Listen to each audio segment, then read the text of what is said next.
Today we are going to start female internal genitalia. We will start talking about uterus.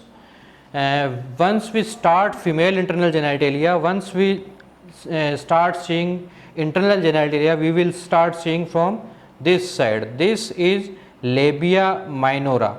After labia minora, we will introduce into vagina. After vagina, there is cervix. Cervix we will divide into two parts, internal os, external os. We are seeing it from this side, so this part will come first and this part will be exposed outside, so it is called as external os, and this part is inside, so it is called as internal os. After that we will go inside, then uterine cavity will come, and whole this part is known as uterus. After that, these are fallopian tubes, and after fallopian tubes, this is female ovary. So we will start talking about uterus. What is other name, or what do we also call uterus? Hystera, metra और womb. जहाँ पर भी ये हिस्ट्रा नाम आएगा, हिस्ट्रा means uterus, मेट्रा नाम आता है, मेट्रोपैथी का है, मेट्रोरेजी का, तो मेट्रा नाम भी यूट्रस को डिनोट करता है और वुम्ब नाम भी यूट्रस को डिनोट करता है.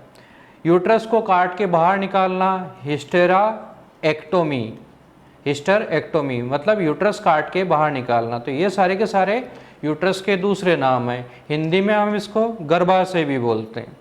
अब अपन बात करते हैं यूट्रस की डिफरेंट पोजीशंस के बारे में. तो यूट्रस है वो कहाँ पे लोकेटेड होता है, फर्स्ट क्वेश्चन.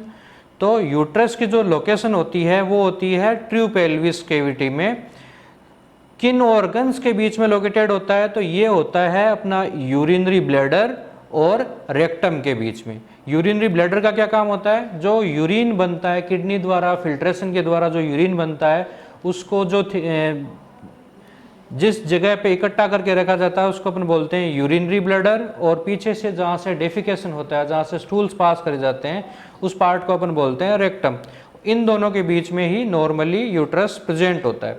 अब यूट्रस का बेसिक फंक्शन क्या होता है, uterus is a reproductive organ. तो ये क्या है, ये एक जननांग है जो कि रिप्रोडक्शन के लिए बेबी को 9 महीने तक रोक के रखने के लिए, उसकी ग्रोथ के लिए जो जगह बनाई जाती है, जो जगह बनी हुई है भगवान के द्वारा, वो यूट्रस कहलाती है. तो यूट्रस कैसा होता है, यूट्रस नॉन प्रेग्नेंट स्टेट, जब यूट्रस में कोई प्रेगनेंसी नहीं है, कोई फीटस नहीं है, और जब यूट्रस में कोई प्रेगनेंसी नहीं है, कोई फीटस नहीं है, तब यूट्रस की क्या पोजीशन है. इस पे बहुत बार एम्स और अदर कॉम्पिटिटिव एग्जाम्स में पूछा जाता है कि नॉर्मल यूट्रस की पोजीशन क्या होती है. तो नॉर्मल यूट्रस की पोजीशन होती है, ये आगे की तरफ झुका हुआ होता है और आगे की तरफ मुड़ा हुआ होता है.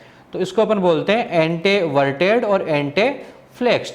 तो एंटेवर्टेड में इसका एंगल कितना होता है, एंटीवर्टेड में इसका एंगल होता है 90 डिग्री, और एंटीफ्लेक्स्ड में इसका एंगल कितना है 120 डिग्री. ये क्या है, ये नॉर्मल यूट्रस की पोजीशंस हैं. यूट्रस साधारणतया साधारण फीमेल में जब नॉन प्रेग्नेंट स्टेट में होता है तब वो 90 डिग्री के एंगल पे झुका हुआ होता है और 90 डिग्री 120 डिग्री का एंगल उसका आगे की तरफ मुड़ा होता है. ठीक है. अब यूट्रस की body of uterus is incline to right side. अब राइट साइड डेक्स्ट्रो रोटेशन, अगर ये जहां पर भी डेक्स्ट्रो रोटेशन आता है इसका मतलब क्या होता है, right side. Dijkstra means right. तो जब यूट्रस की जो नॉर्मल बॉडी होती है वो राइट साइड की तरफ झुकी हुई होती है, जिसको अपन बोलते हैं नॉर्मली डेक्स्ट्रो रोटेशन. और यूट्रस की बॉडी है वो राइट साइड पे झुकी हुई होती है, और यूट्रस के जो नीचे का पार्ट होता है सर्विक्स किस तरफ झुका हुआ होता है, सर्विक्स का जो रोटेशन होता है वो होता है लीवो रोटेशन. ठीक है.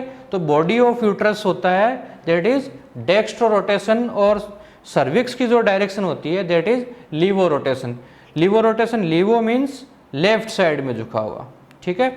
जहां पर भी डेक्स्ट्रो नाम आता है, डेक्स्ट्रो डिनोट्स टू राइट, और जहां पर भी ये लीवो नाम आता है, levo denotes to left. Round ligament होते हैं, राउंड लिगामेंट ऑफ यूट्रस होते हैं, जो कि keep the fundus anteriorly. Round ligament क्या करते हैं यूट्रस के, इसके फंडस को एंटीरियरली रोक के रखते हैं, जिसको अपन बोलते हैं dextro rotation. while the uterosacral ligament pulls cervix posteriorly।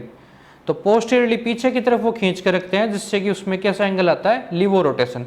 तो अगर इतना याद नहीं रख पाते हो तो दो चीजें जो याद रखने की है, यूट्रस की बॉडी का जो नॉर्मल घुमाव होता है दैट इज राइट साइडेड और कॉल्ड एज डेक्स्ट्रो रोटेशन, और जो सर्विक्स का जो एंगल है, सर्विक्स गोज टुवर्ड्स पोस्टीरियरली और उसका जो एंगल है दैट इज लीवो रोटेशन। ठीक है, इन्हीं लीवो रोटेशन और डेक्स्ट्रो रोटेशन की वजह से ही जो ये एंगल्स हैं, नॉर्मल जो एंगल्स होते हैं, एंटी वर्टेड, एंटी फ्लेक्स।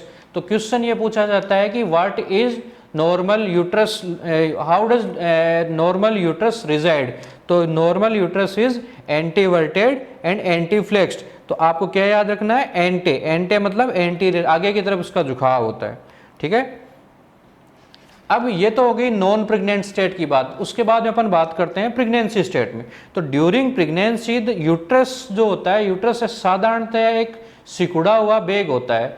जब प्रेगनेंसी स्टार्ट होती है तब उसके अंदर फीटस होता है, और फीटस क्या करता है, फीटस ग्रो करता है, तो उस वजह से यूट्रस की साइज है वो भी बढ़ने लगती है। तो प्रेगनेंसी स्टेट में क्या होता है, तो during pregnancy state uterine size increases, उस थैले की, उस यूट्रस की, गर्भाशय की जो साइज है वो बढ़ती है। और वो साधारणतः कहाँ पे होता है, साधारणतः वो पेल्विस कैविटी में होता है। बट जब यूट्रस में बेबी होता है तब वो बेबी ग्रोथ करता है, तो बेबी के साथ में यूट्रस भी ग्रोथ करता है, और वो जो पेल्विस में साधारणतः रहता है that comes into which cavity, abdominal cavity. इस पर भी कई बार क्वेश्चन पूछा गया है। Mainly uterus rotates on it's long axis, so it's dextro rotation. Simple. अब बात करते हैं यूट्रस के डायमेंशंस की। यूट्रस के डायमेंशंस की, तो यूट्रस हमने देखा कि यूट्रस में साधारणतः यूट्रस दो स्टेट में पाया जाता है, एक तो नॉन प्रेग्नेंट स्टेट और दूसरा जब उसमें फीटस हो, प्रेग्नेंट स्टेट। तो यूट्रस के जो डायमेंशंस हैं, वो डायमेंशंस पे बहुत बार क्वेश्चन पूछा गया है। लगभग हर एम्स में या फिर जो भी बड़ा अच्छा कॉम्पिटिटिव एग्जाम होता है उसमें इससे क्वेश्चन आते हैं। तो डायमेंशंस की बात करें तो यूट्रस की जो लंबाई होती है दैट इज 8 सेंटीमीटर्स। 8 सेंटीमीटर्स को वो 3 इंच में भी अपन डिनोट कर सकते हैं। तो लंबाई यूट्रस की होती है 8 सेंटीमीटर्स, इसकी चौड़ाई होती है 5 सेंटीमीटर और इसकी मोटाई होती है 1.25 सेंटीमीटर्स। तो इनको सेंटीमीटर्स को इंचेज में कन्वर्ट करेंगे तो यूट्रस की जो थिकनेस है दैट इज 1 इंच, इसकी जो चौड़ाई है, वाइडनेस है दैट इज 2 इंच, और जो लंबाई है that is 3 inch.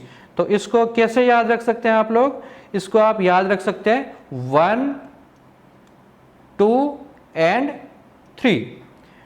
Thickness is 1 inch, wideness is 2 inch and length is 3 inch. Okay, उसके बाद में ये तो हो गई इसकी नॉन प्रेग्नेंट स्टेट की बात, जब यूट्रस में फीटस नहीं है। जब यूट्रस में फीटस होता है तब इसकी लंबाई भी बढ़ेगी, इसकी थिकनेस भी बढ़ेगी, इसकी लंबाई भी बढ़ेगी, इसकी थिकनेस भी बढ़ेगी और इसकी चौड़ाई भी बढ़ेगी। तो ये कितनी हो जाती है, प्रेग्नेंट स्टेट में यूट्रस की जो लंबाई पहले 8 सेंटीमीटर थी, ये 8 से बढ़ के कितनी हो जाती है, ये 20 हो जाती है। तो ये 8 से 20 के बीच का सफर तय करेगा। इसके अंदर इसकी जो चौड़ाई पहले 5 सेंटीमीटर थी वो बढ़ के अब कितनी हो जाती है, वो 12 सेंटीमीटर हो जाती है। और थिकनेस जो इसकी 1.25 थी वो बढ़ के कितनी हो जाती है, 7.5 सेंटीमीटर्स। तो सबसे ज़्यादा जो इंक्रीमेंट है वो किस में हो रहा है, सबसे ज़्यादा इंक्रीमेंट हो रहा है इसकी मोटाई में। ठीक है, अब बात करते हैं यूट्रस के नॉर्मल वेट की, जो कि ऑलमोस्ट हर दूसरे ईयर रिपीट होता है। यूट्रस हर बार की तरह 2 स्टेट में डिवाइड करेंगे, non pregnant state and pregnant state. तो नॉन प्रेग्नेंट स्टेट में यूट्रस का जो नॉर्मल वेट है वो कितना होता है, दैट इज 70 ग्राम्स।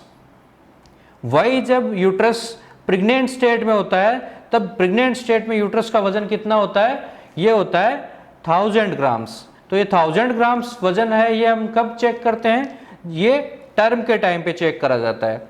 तो ये 70 ग्राम से 1000 ग्राम्स के बीच का सफर है वो प्रेगनेंसी और नॉन प्रेगनेंसी स्टेट्स के बीच का है। ये क्वेश्चन बहुत इंपॉर्टेंट है और बहुत बार ये पूछा जाता है, इसको कृपया याद रखें। ठीक है, लेंथ पे बात करें तो non pregnant that is 7.5 and pregnant goes up to 35, मतलब 5 गुना जो यूट्रस की जो साइज है वो कितने गुना बढ़ गई, दैट इंक्रीजेज 5 टाइम्स। ठीक है, कैपेसिटी की बात करें, नॉर्मली जब प्रेग्नेंट यूट्रस है वो नॉन प्रेग्नेंट स्टेट में है, तब यूट्रस की जो अंदर की जो कैविटी है, यूटेराइन कैविटी है, ये यूटेराइन कैविटी, इसमें इसकी कैपेसिटी क्या होती है, ये 10 ml तक इसमें फ्लूइड जा सकता है। बट वही जब प्रेग्नेंट स्टेट होती है, जब अंदर फीटस होता है, तब ये 5000 ml तक चली जाती है। ठीक है, तो वेट बहुत इंपॉर्टेंट है, लेंथ इंपॉर्टेंट है और इसकी कैपेसिटी इंपॉर्टेंट है। उसके बाद नेक्स्ट बात करें, यूट्रस से जो नीचे की तरफ आएंगे अपन लोग, तो सेकंड पार्ट होता है दैट इज सर्विक्स। सर्विक्स को हम गर्भाशय का मुंह भी बोल सकते हैं, मतलब गर्भाशय का जो खुलने का द्वार है वो नीचे वेजाइना की तरफ, वो जो मुंह है उसको अपन क्या बोल सकते हैं, सर्विक्स। सर्विक्स की जो अगर अपन इसकी बात करें तो ये फ्यूजिफॉर्म होता है, एक सिलेंड्रिकल ट्यूब होती है जिसकी लंबाई साधारणतया होती है 2.5 सेंटीमीटर्स। ये 2.5 सेंटीमीटर्स का क्या सिग्निफिकेंस है, तो ये 2.5 सेंटीमीटर्स आपको याद रखना है, क्योंकि अगर आप ये नॉर्मल लेंथ आपके दिमाग में होगी तभी हम जब ऑब्स्टेटिक्स और गायनेकोलॉजी के प्रिंसिपल्स आगे पढ़ रहे होंगे, तब ये अगर लंबाई कम हो जाती है तो क्या नुकसान है, ये लंबाई अगर बढ़ जाती है तो क्या नुकसान है, ये सारी चीज़ें डिपेंड किस पे करेंगी, इस नॉर्मल लेंथ पे करेंगी। अब इस सर्विक्स को हम फर्दर डिवाइड करते हैं 2 पार्ट में। 2 पार्ट कौन कौन से, जो बाहर की तरफ से दिखेगा पहला part that is ecto cervix. Ecto cervix, ecto cervix के ऊपर जो कवरिंग होती है, जो टिश्यू की कवरिंग होती है, दैट इज कौन सी एपिथेलियम होती है, स्ट्रेटिफाइड स्क्वेमस एपिथेलियम। तो जो एक्टो सर्विक्स मतलब जो बच्चेदानी का मुंह है, सर्विक्स है, उस सर्विक्स के ऊपर बाहर की तरफ से जो कवरिंग होगी, जो नॉर्मल कवरिंग होगी, वो कौन सी होगी, stratified squamous epithelium. It is also known as portio vaginalis. Portio vaginalis मतलब ये पार्ट है वो कहाँ पे रिजाइड करता है, ये पार्ट कहाँ पाया जाता है, कहाँ पर लोकेटेड होता है, तो ये पार्ट होता है वो वेजाइना के अंदर होता है, इसलिए अपन इसको बोलते हैं पोर्सियो वेजाइनलिस। एक्टो सर्विक्स की लेंथ कितनी होती है, तो इसका जस्ट हाफ कर देंगे, आधी लेंथ एक्टो सर्विक्स, आधी length endo cervix. Length of ecto cervix is 1.25 centimetres. ठीक है, इसके बाद में ओस की बात कर लेते हैं। ओस मतलब जो ये ओपनिंग्स हैं, सर्विक्स की जो ओपनिंग है उसको अपन ओस बोलते हैं। ये इसको अपन 2 पार्ट में डिवाइड करते हैं, जो अंदर वाला होता है that is known as internal os, और जो बाहर वाला होता है that is external os. Internal os and external os. Internal os कहाँ पाया जाता है, तो it presents between body of uterus and cervix. ये अंदर का पार्ट है, तो ये अपना यूट्रस है, ये अपनी सर्विक्स है, तो ये पार्ट अंदर की तरफ जो है दैट इज एंडोसर्विक, ये इंटरनल ओस। और ये जो बाहर की तरफ है presents between cervix and vagina, तो ये वाला पार्ट है दैट इज एक्सटर्नल ओस। ठीक है, ये कहाँ पाया जाता है, तो अपर सेक्रल रीजन, एंड इसी पार्ट से जो रेफर्ड पेन है वो कहाँ जाता है, सेक्रल रीजन में जाता है।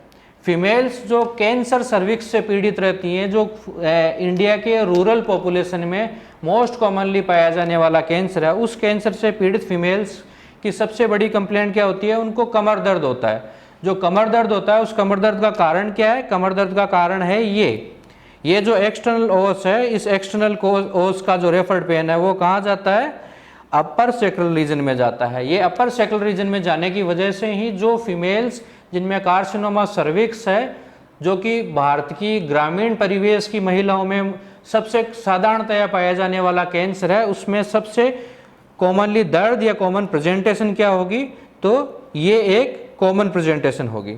ठीक है, उसके बाद हम बात करते हैं एक्टो सर्विक्स, बाहर की बात होगी, अब अंदर की बात करते हैं एंडो सर्विक्स। तो एक्टो सर्विक्स पे कौन सी लाइनिंग थी, स्ट्रेटिफाइड स्क्वेमस एपिथेलियम की लाइनिंग थी। और एंडो सर्विक्स जो अंदर का पार्ट है यूट्रस के अंदर, जो सर्विक्स के अंदर सर्विक्स और इसको यूट्रस को जोड़ने वाला पार्ट है, उसमें कौन सी एपिथेलियम पाई जाती है, उसमें पाई जाती है कोल्यूमनर एपिथेलियम। और इसकी लेंथ कितनी है? नॉर्मल सर्विक्स की length 2.5, 1.5 is ecto cervix and 1.25 is endo cervix. जो इन दोनों के जोड़ने वाला पार्ट होता है, एक्टो और एंडो को जोड़ने वाला पार्ट, क्योंकि एक्टो में अलग एपिथेलियम है और एंडो में अलग एपिथेलियम है, तो जब दोनों एपिथेलियम्स में डिफरेंस है तो वो क्या है? एक जोड़ बन गया। एक्टो का एंडो से जोड़ बन गया, स्क्वेमस एपिथेलियम का कोल्यूमनर एपिथेलियम से एक जोड़ बन गया।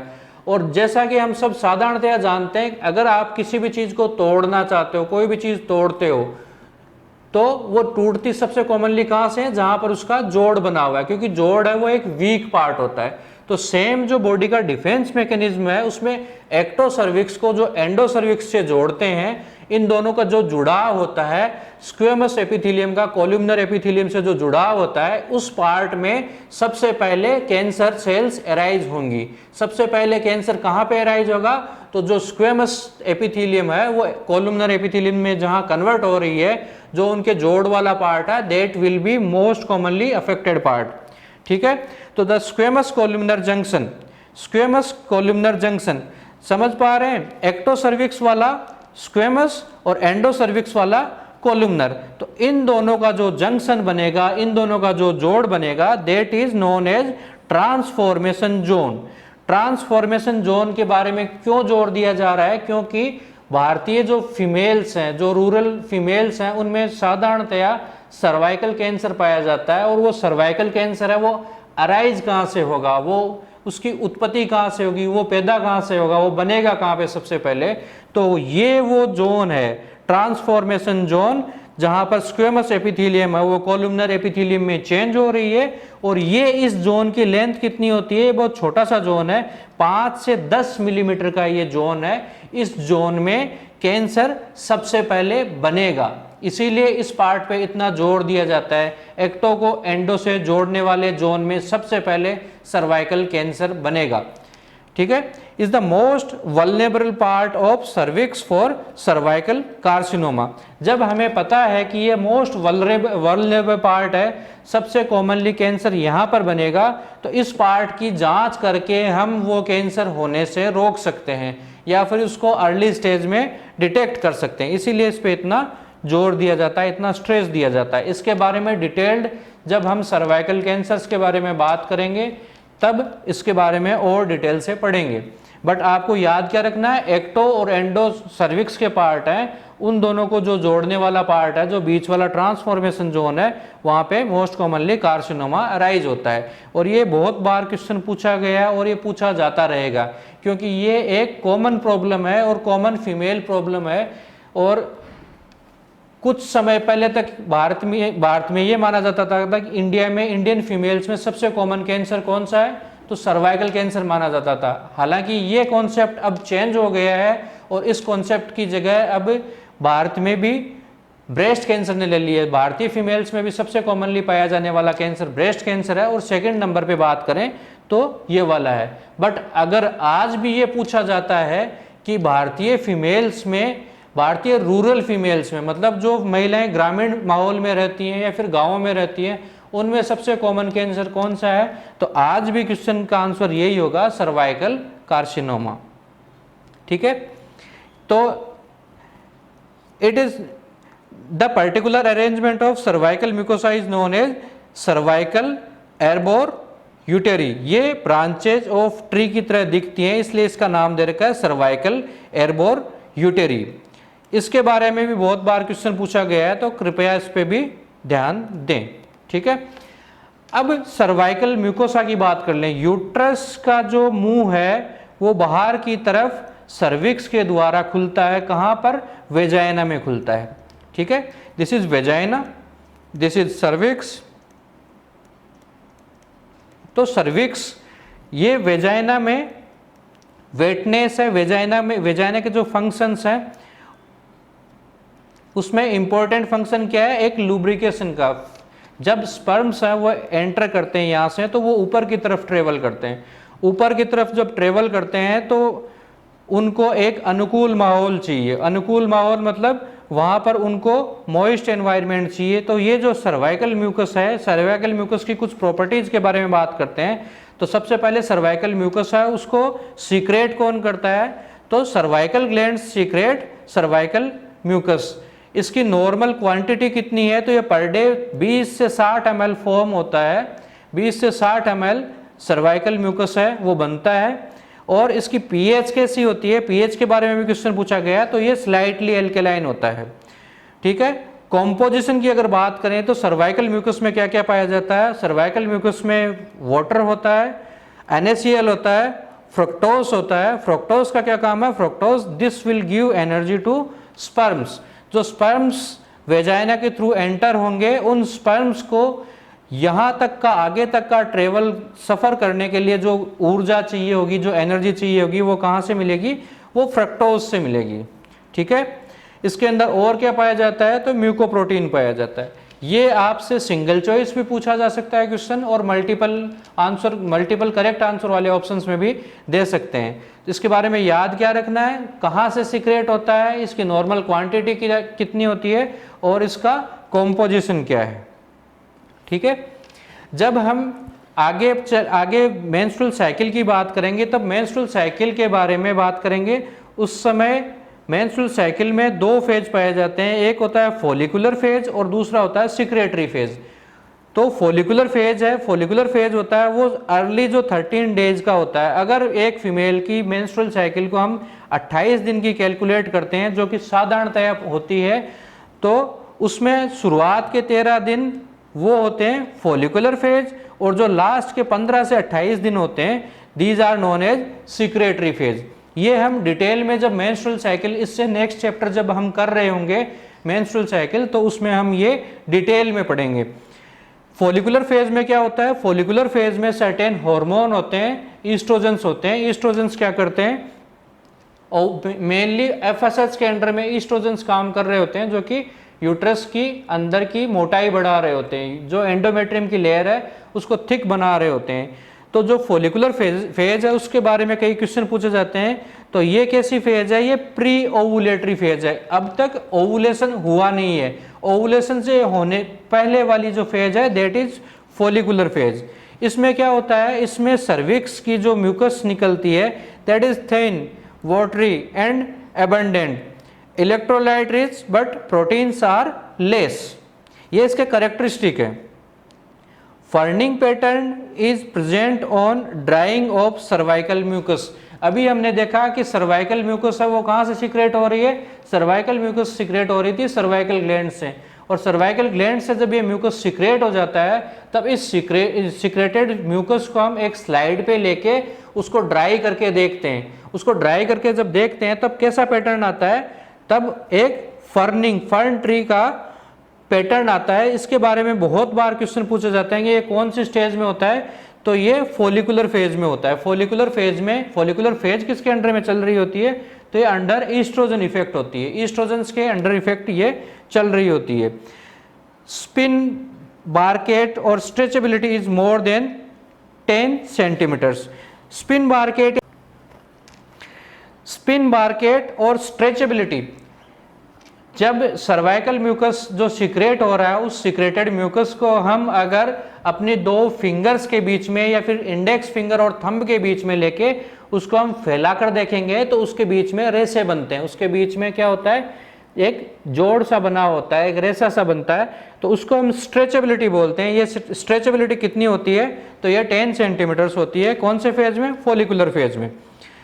ये किसके अंडर में होता है मेनली? तो मेन हार्मोन इज ईस्ट्रोजन। जब हम मेंस्ट्रुअल साइकिल पढ़ रहे होंगे तब इन हार्मोन ईस्ट्रोजन और प्रोजेस्टेरोन के बारे में बहुत ही डिटेल में पढ़ेंगे, और ये बहुत ही इंटरेस्टिंग और बहुत ही यूजफुल टॉपिक है। अगर आप ये ईस्ट्रोजन, प्रोजेस्टेरोन और मेंस्ट्रुअल साइकिल समझ जाते हैं, फीमेल जेनेटेलिया समझ जाते हैं, तो आपके लिए ऑब्स्टेट्रिक्स और गायनेकोलॉजी के क्वेश्चन सॉल्व करना कोई बड़ी बात नहीं होगी।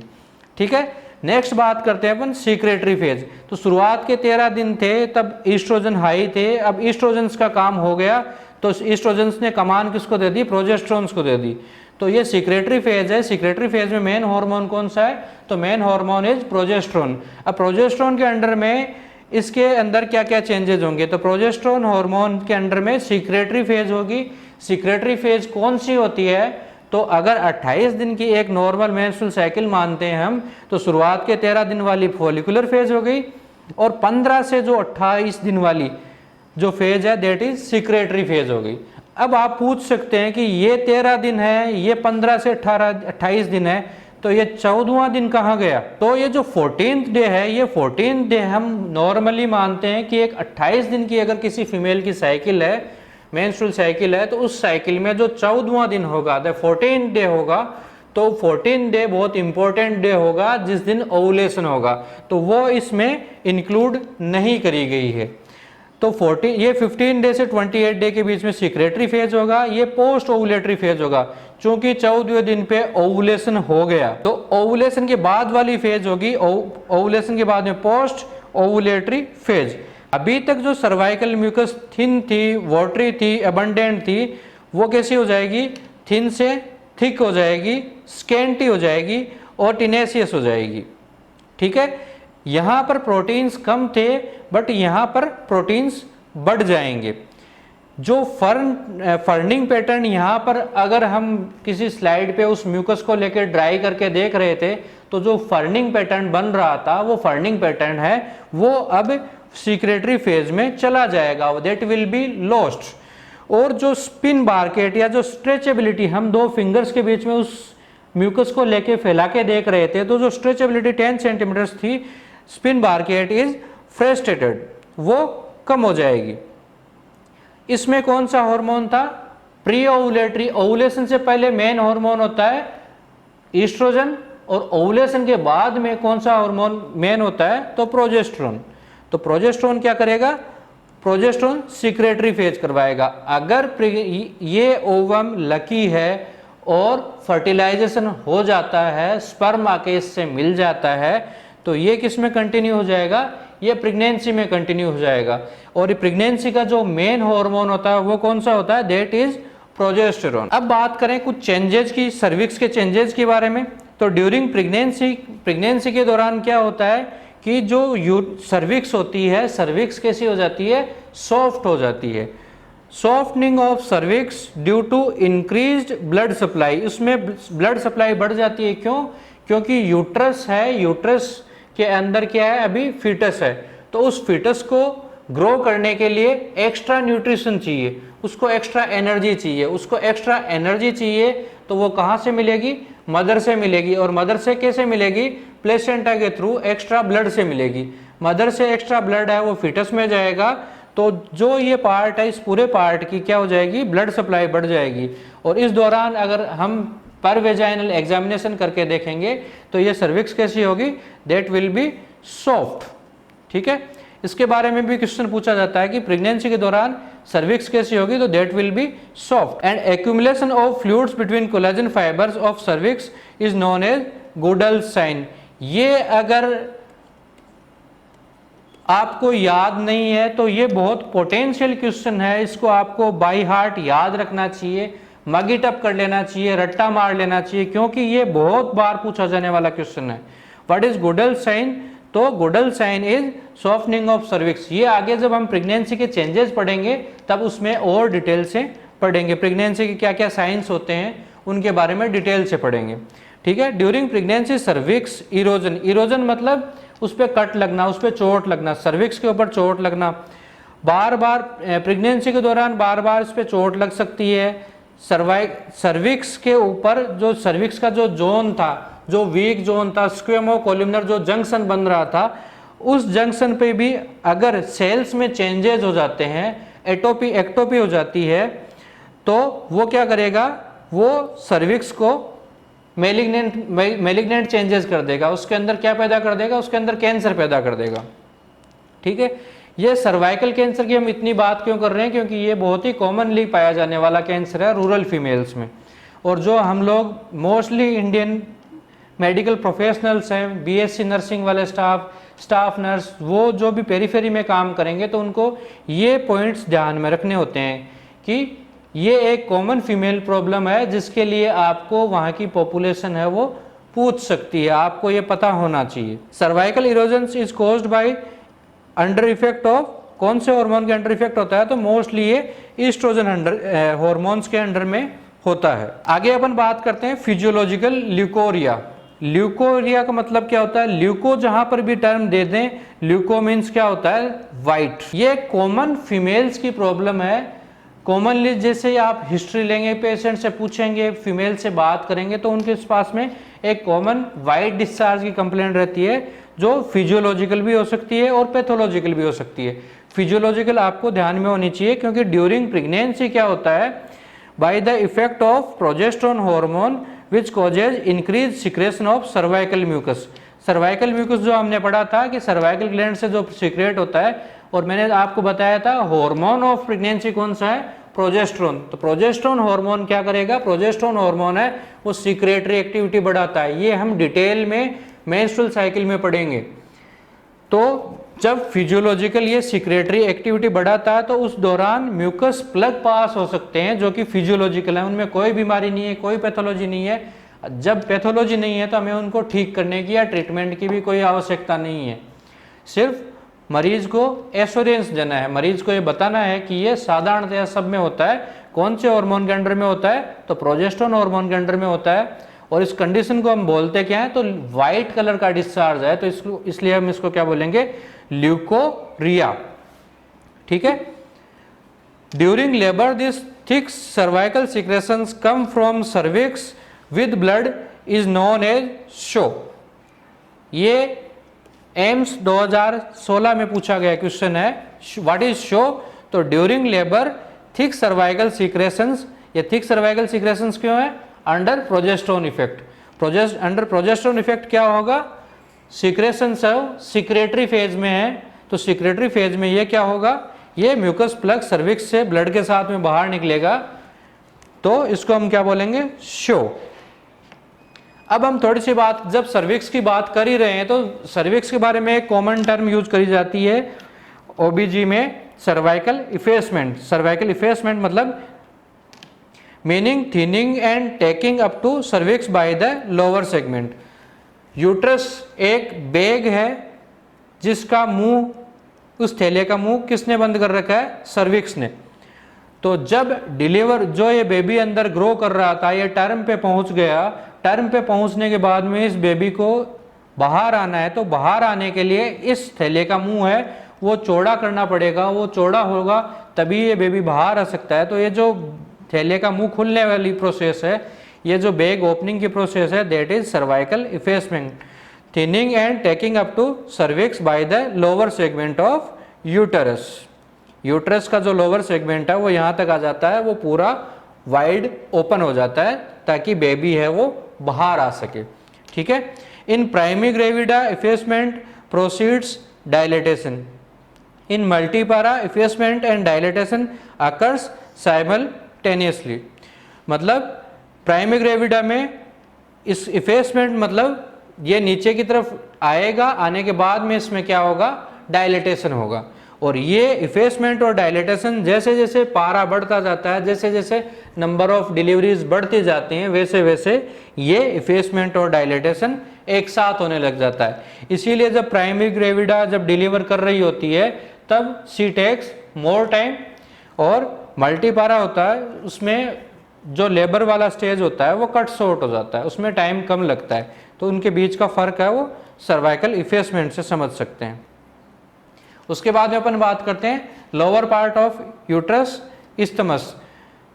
वही सेम यूट्रस में दो स्टेट में अपन बात करेंगे। तो नॉन प्रेग्नेंट स्टेट में इसकी लंबाई कितनी है, 0.5 सेंटीमीटर, और ड्यूरिंग प्रेगनेंसी जो प्रेग्नेंट स्टेट है या ग्रेविड स्टेट है, ये 3 गुना बढ़ के कितनी हो जाती है, 1.5 सेंटीमीटर्स।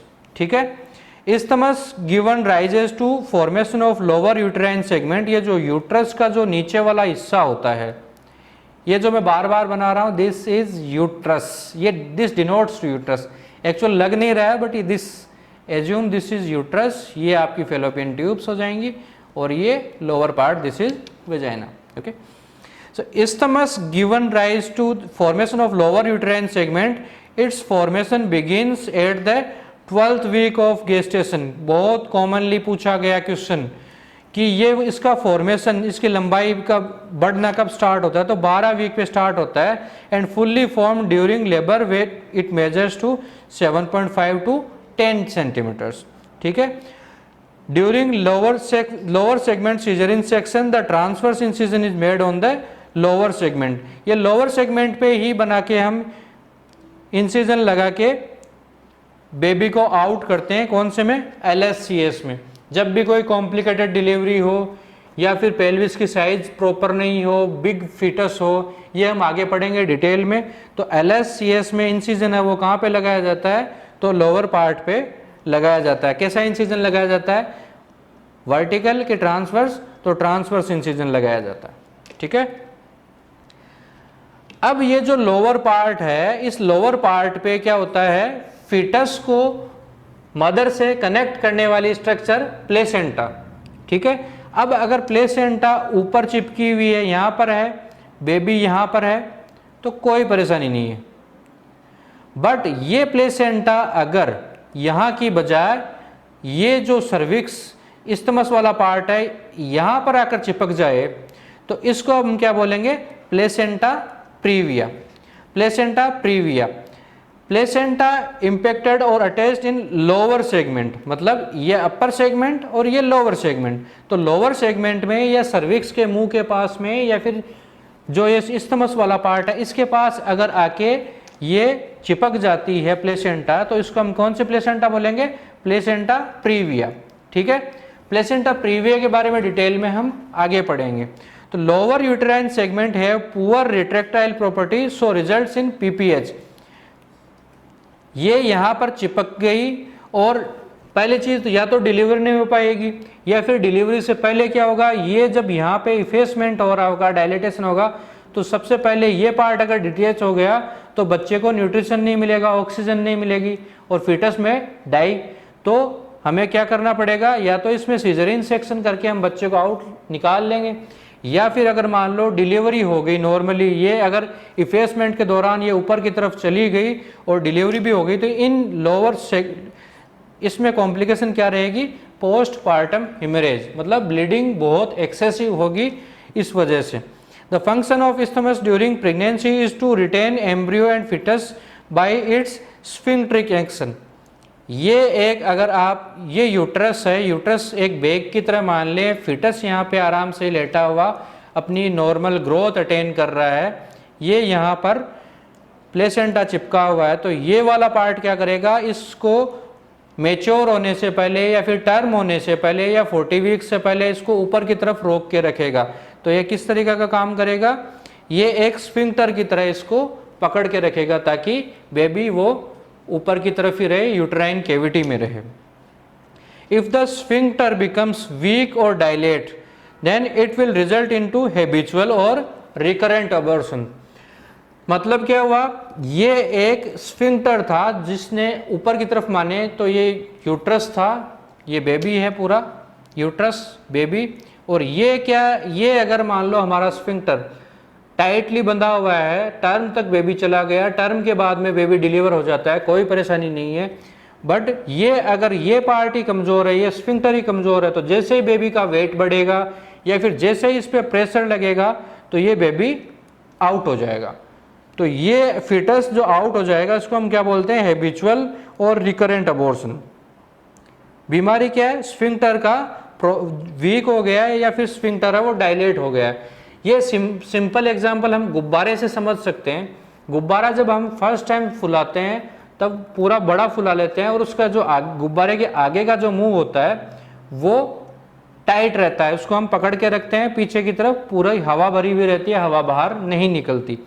बट अगर इसको हम बार बार फुलाते हैं, लंबे टाइम तक यूज कर रहे हैं, या फिर ये वाला जो गुब्बारे की जो रिंग है, ये रिंग अगर ढीली हो जाए तो क्या होगा? जैसे ही आप इस पे प्रेशर छोड़ेंगे, इधर छोड़ेंगे, सडन हवा आउट, तुरंत हवा आउट। तो ये सिमिलर यहाँ पर इसके अंदर जैसे बेबी आया या फिर जैसे फिटस आया, फिटस आते ही फिटस ने जैसे ग्रो करना चालू करा तो जैसे इसकी कैपेसिटी होगी डायलेट हो जाएगा, वीक होगा, तो ये रिकरेंटली अबॉर्ट करवा देगा, ये प्रेगनेंसी टर्म तक नहीं जाएगी, कंटिन्यू नहीं करेगी। It is treated by cerclage operation around the isthmus. इसमें समस्या क्या है? ये वाला पार्ट है वो वीक हो गया है, तो हम क्या कर सकते हैं, इस पार्ट पे एन सर्किल कर सकते हैं, इसके ऊपर कोई डिवाइस लगा सकते हैं, इसके ऊपर एक रिंग लगा सकते हैं, जो रिंग इसको चौड़ा नहीं होने देगी, इसको फैलने नहीं देगी, मुंह खुलने नहीं देगी। ये नहीं खुलेगा तो baby can go up to term. या फिर क्या कर सकते हैं, इसके ऊपर स्टिचिंग कर सकते हैं। अब बात करें हम यूट्रस की स्ट्रक्चर्स के बारे में। यूट्रस गर्भाशय की जो दीवार है, the wall of uterus is form by कितनी लेयर से बनी हुई है, तो 3 लेयर से बनी हुई है, 3 लेयर्स। सबसे बाहर वाली लेयर है उसको हम क्या बोलेंगे, पेरीमेट्रियम। Perimetrium, serosa perimetrium. अब इसके बारे में बात कर लें तो यूट्रस, जैसे हम बात कर रहे हैं बार बार, यूट्रस दो स्टेट में होता है, या तो जब उसके अंदर फिटस है that is non pregnant state, या फिर उसके अंदर फिटस नहीं है तो नॉन प्रेग्नेंट स्टेट, और उसके अंदर फिटस है तो प्रेग्नेंट स्टेट। तो प्रेग्नेंट स्टेट में क्या होगा, ये साइज में बढ़ जाता है और एब्डोमिनल कैविटी में चला जाता है। और नॉन प्रेग्नेंट स्टेट में कहाँ पे रहता है, नॉन प्रेग्नेंट स्टेट में ये पेल्विस में रहता है। तो anterior part of uterus, fundus, body, cervix, इनका एंटीरियर पार्ट है वो पेरिटोनियम कवर नहीं करती। जो पेट की झिल्ली है, पेरिटोनियल झिल्ली है, वो झिल्ली एंटीरियर पार्ट में फंडस, बॉडी और सर्विक्स को कवर नहीं करती। ये बहुत ही पोटेंशियल क्वेश्चन है और बार बार पूछा जाता है, ठीक है।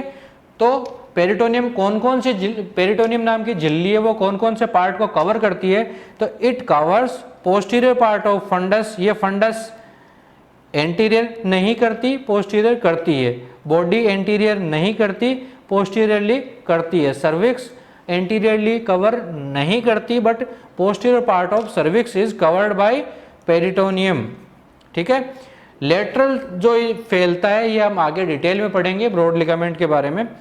पैरामेट्रियम, parametrium is a part of perimetrium at lower end of vagina and pelvis. इसको पैरामेट्रियम क्यों बोल रहे हैं, क्योंकि इसके अंदर क्या है, सेलुलर टिश्यू। उस cellular tissue, extra cellular tissue, उसको अपन क्या बोलते हैं, पैरामेट्रियम। अब आगे बात करें यूट्रस की सबसे इंपॉर्टेंट लेयर, हमने यूट्रस की बाहरी झिल्ली का नाम देख लिया, उसका नाम क्या था, दैट इज पेरीमेट्रियम। अब उसके अंदर की तरफ आए तो एक मांसपेशियों की झिल्ली मिलेगी, मांसपेशियों की लेयर मिलेगी, जिसको हम क्या बोलेंगे, मायोमेट्रियम। अब इसको डिवाइड करके आप कैसे देख सकते हैं, मायो मतलब मसल्स, मेट्रा, आपको शुरुआत में मैंने बताया था यूट्रस का दूसरा नाम क्या है, मेट्रो, तो ये मायो यूट्रस। तो यूट्रस की कौन सी लेयर है जिसमें मसल्स पाई जाती है, दैट इज मायोमेट्रियम। अब इसकी मोटाई के बारे में अलग अलग जगह पे अलग अलग मोटाई है, उसके बारे में क्वेश्चन पूछे जाते हैं। तो थिकेस्ट होती है एट फंडस, थिनेस्ट होती है एट कॉर्नियल एंड, जो कॉर्ना मतलब कॉर्नल वाले। तो सबसे कम थिनेस्ट मतलब पतली कहाँ पर पाई जाती है, तो एंगल्स पे पाई जाती है। ये राइट और लेफ्ट एंगल्स हैं, उन पे कमजोर पतली पाई जाती है, दैट इज 3 मिलीमीटर्स। एंड सबसे ज़्यादा मोटी पाई जाती है 1 to 2 सेंटीमीटर की at fundus, this is fundus, this part is fundus, ठीक है। अब ये जो मांसपेशियां हैं इसमें फाइबर्स कौन कौन से होते हैं, तो इसमें सबसे बाहरी जो आवरण होता है दैट इज लॉन्गिट्यूडनल फाइबर। जो बीच वाले फाइबर्स हैं वो उनको हम बोलते हैं intercalating fibres, longitudinal fibres, intercalating fibres, और अंदर वाले फाइबर्स का क्या नाम है, सर्कुलर फाइबर्स। तो फाइबर्स के बारे में भी क्वेश्चन पूछे जाते हैं। सबसे अंदर वाले कौन से होते हैं, सर्कुलर, मतलब जो सर्किल्स में, जो गोलाई में है। गोलाई के बाद में इंटरकेलेटेड, एक जाल बुना हुआ है। और सबसे बाहर वाले दीज आर लंबाई में, लॉन्गिट्यूडनल फाइबर्स, ठीक है। In the body of uterus myometrium measures about 10 to 20 millimetres of thickness, 1 to 3 at fundus, corners पे बहुत पतला हो जाएगा। और जो यूट्रस का बॉडी होगा उसमें मायोमेट्रियम की थिकनेस कितनी होती है, तो 1 to 2 सेंटीमीटर्स या 10 to 20 मिलीमीटर्स। ये इंटरलेक्टिंग जो फाइबर्स थे उनको हम बोलते हैं living ligatures, because they are arranged in crisis, cross pattern. Cross patterns मतलब ये आपस में एक जाल बना हुआ रखते हैं, जाल बना के रखते हैं, आपस में क्रिस क्रॉस होते हैं। फिगर ऑफ 8 पैटर्न भी बोलते हैं। They occlude blood vessels between myometrial fibres and helpful preventing in PPH. इनका क्या फंक्शन, इनके अंदर छोटी छोटी ब्लड वेसल्स होती हैं, तो ब्लड वेसल्स की सहायता से क्या होगा, ये ब्लड वेसल्स हैं छोटी छोटी, तो ये क्रिस क्रॉस हैं, तो क्रिस क्रॉस क्या करेंगे, आपस में टाइट हो जाएंगे, तो पीपीएच नहीं होगा। ये अगर पार्ट लेग्स पड़ा है तो यहाँ पर जो ये वेसल्स हैं ये ओपन पड़ी रहेंगी, ओपन पड़ी रहेंगी तो ब्लीडिंग ज़्यादा होगी, और वो ब्लीडिंग ज़्यादा होने को हम क्या बोलते हैं, पोस्टपार्टम हेमरेज। ठीक है। अब मायोमेट्रियम में रिसेप्टर्स कौन से होते हैं, तो मायोमेट्रियम में 2 प्रकार के रिसेप्टर्स होते हैं। कौन कौन से, अल्फा रिसेप्टर और beta receptor. Alpha receptor predominantly कौन से होते हैं, ईस्ट्रोजेनिक, और बीटा रिसेप्टर्स कौन से हैं, प्रोजेस्टेरोन। ईस्ट्रोजन और प्रोजेस्टेरोन के बारे में डिटेल में हम कब पढ़ेंगे, जब इससे नेक्स्ट टॉपिक जो मेंस्ट्रुअल साइकिल है उसमें हार्मोन्स पढ़ेंगे फीमेल्स के, तब उनमें इनके बारे में डिटेल में पढ़ेंगे। ठीक है। बीटा एगोनिस्टिक एक्टिविटी या beta agonist are tocolytic agents used to protect preterm labour. ठीक है। तो बीटा रिसेप्टर्स प्रीडोमिनेंटली किसको डिनोट करते हैं, प्रोजेस्टेरोन को, और हार्मोन ऑफ प्रेगनेंसी कौन सा है, तो दैट इज आल्सो प्रोजेस्टेरोन। तो इससे आप ये याद रख सकते हैं कि प्रोजेस्टेरोन एक बहुत ही इंपॉर्टेंट हार्मोन है प्रेगनेंसी के लिए, प्रेगनेंसी को कंटिन्यू करने के लिए। तो जो इसके एगोनिस्ट हैं उनको हम एज ए टोकोलाइटिक, मतलब प्रीटर्म डिलीवरी ना हो, प्रीटर्म बच्चा बाहर ना आ जाए, उसके लिए हम उनको यूज कर सकते हैं। These are known as tocolytic agents. Example are TRIS, terbutaline, ritodrine, isoxsuprine, salbutamol. ये 4 क्या है, ये 4 टोकोलाइटिक एजेंट्स हैं। टोकोलाइटिक एजेंट्स को इनको हम कैसे याद कर सकते हैं, निमोनिक क्या है, ट्रिस से याद रख सकते हैं। T denotes terbutaline, R for ritodrine, isoxsuprine, salbutamol. ठीक है।